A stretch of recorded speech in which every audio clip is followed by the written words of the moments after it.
स्वीटी, देखो ना, मेरी गुड़िया कितनी सुंदर लग रही है ना। मेरी मम्मी ने इसके लिए ये नई ड्रेस बनाई है। लग रही है ना बिल्कुल परी जैसी। हाँ, सुंदर तो है, लेकिन मेरे गुड्डे को भी कम मत समझो, वो भी बिल्कुल राजकुमार लगता है। मैं कैसे मानूं? मैंने तो उसे देखा ही नहीं। हाँ, मैंने कुछ दिन पहले ही उसे खरीदा है। ओह, मैं उसे यहाँ लाना भूल गई। लेकिन ये देखो, ये मेरे गुड्डे का ही घोड़ा है। वो इसी पर बैठकर अपनी गुड़िया लेने जाएगा। मतलब तुम अपने गुड्डे की शादी करने वाली हो क्या? हाँ, बस कोई अच्छी सी गुड़िया मिल जाए। स्वीटी, मुझे अपनी गुड़िया की शादी करनी है। क्यों ना हम तुम्हारे गुड्डे की शादी मेरी गुड़िया से कर दें? आइडिया तो अच्छा है पिंकी। फिर हम हमेशा इन दोनों के साथ खेला करेंगे। तो फिर ठीक है, तुम अपनी गुड़िया को तैयार रखना।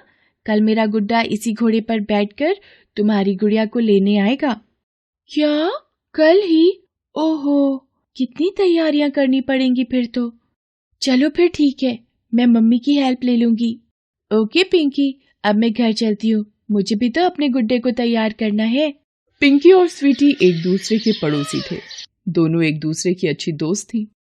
उस दिन बातों बातों में ही पिंकी और स्वीटी ने आपस में अपने गुड्डे और गुड़िया का रिश्ता तय कर दिया। वो दोनों बहुत खुश थी, लेकिन कोई था जो इस रिश्ते से बिल्कुल खुश नहीं था।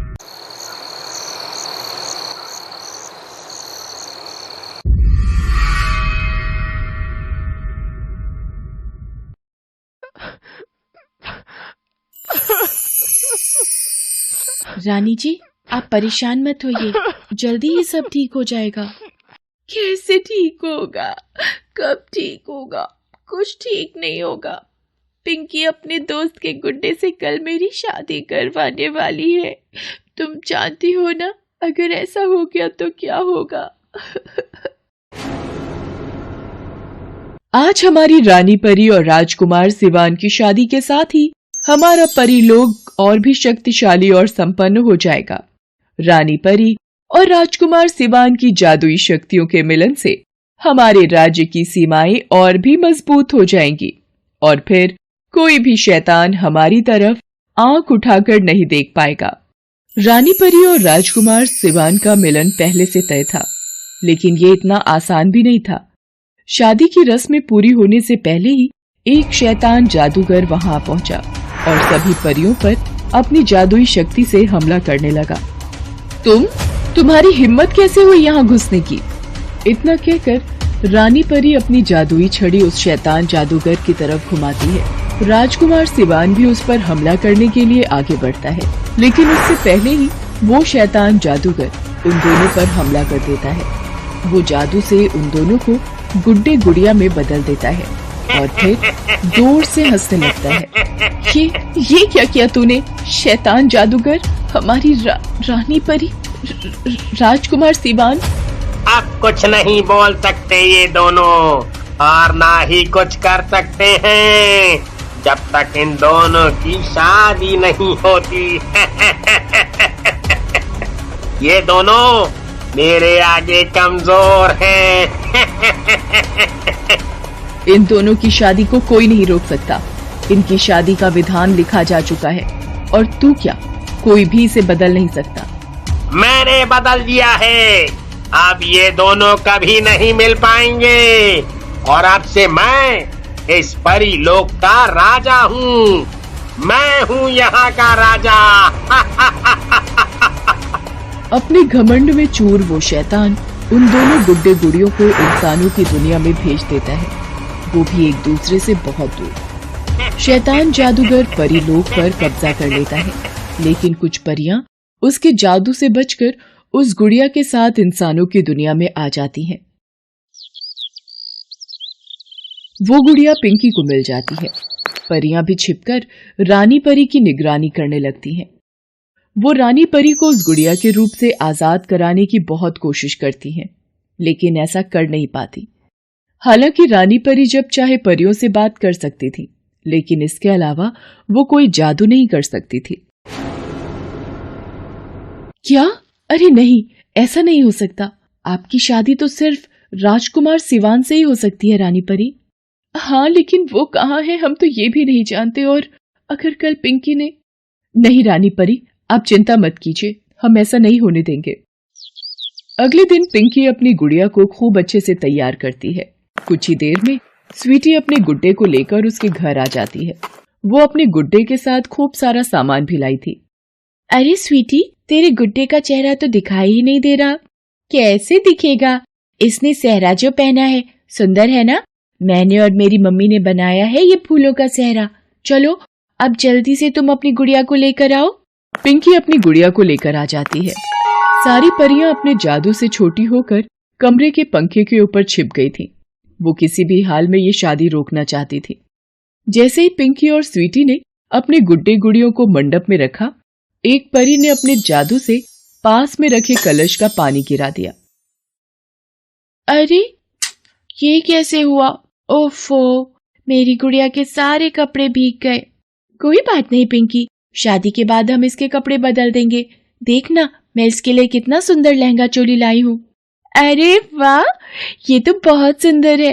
ठीक है, तो फिर जल्दी से इनकी शादी करवा देते हैं। पिंकी और स्वीटी आपस में अपने गुड्डे गुड़ियों की शादी करवाने लगती हैं।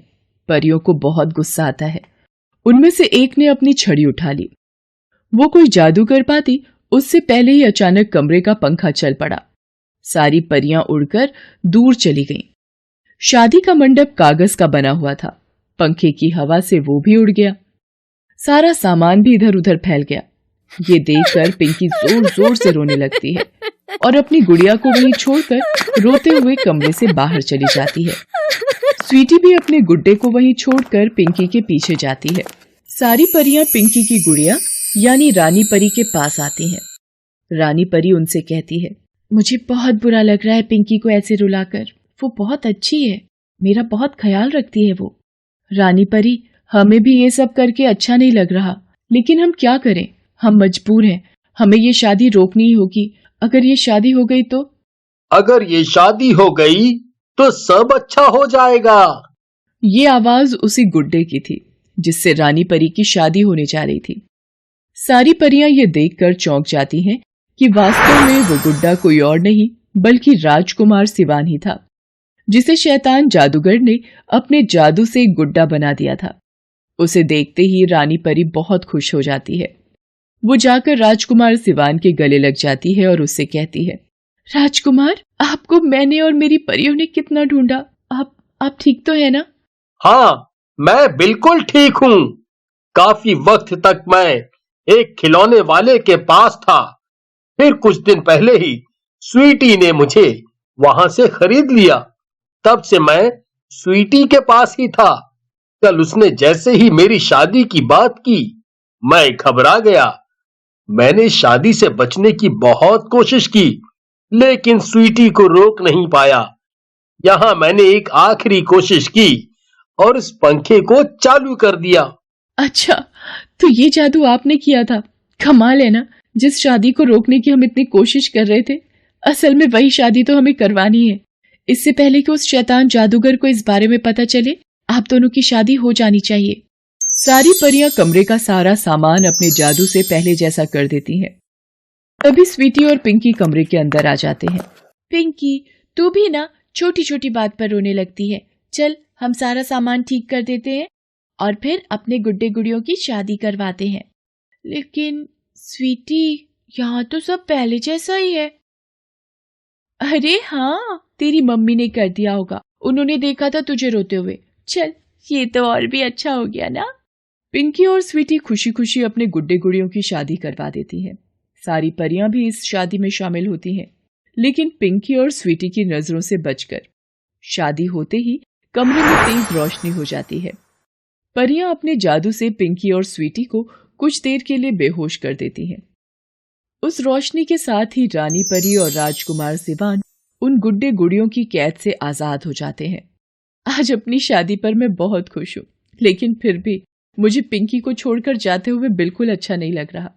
इस समस्या का भी एक हल है मेरे पास। राजकुमार अपने जादू से वापस वही गुड्डे गुड़िया बना देता है जो पिंकी और स्वीटी के पास थे।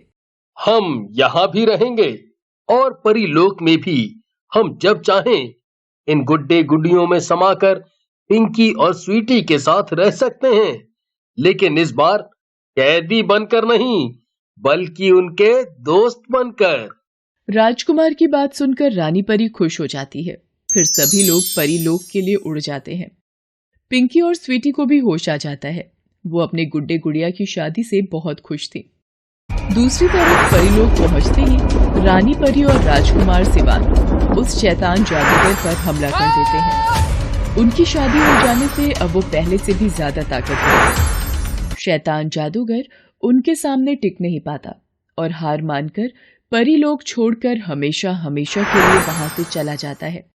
अब सब ठीक था। आखिरकार रानी परी की शादी हो चुकी थी और वो भी अपने सपनों के राजकुमार के साथ। Thanks for watching.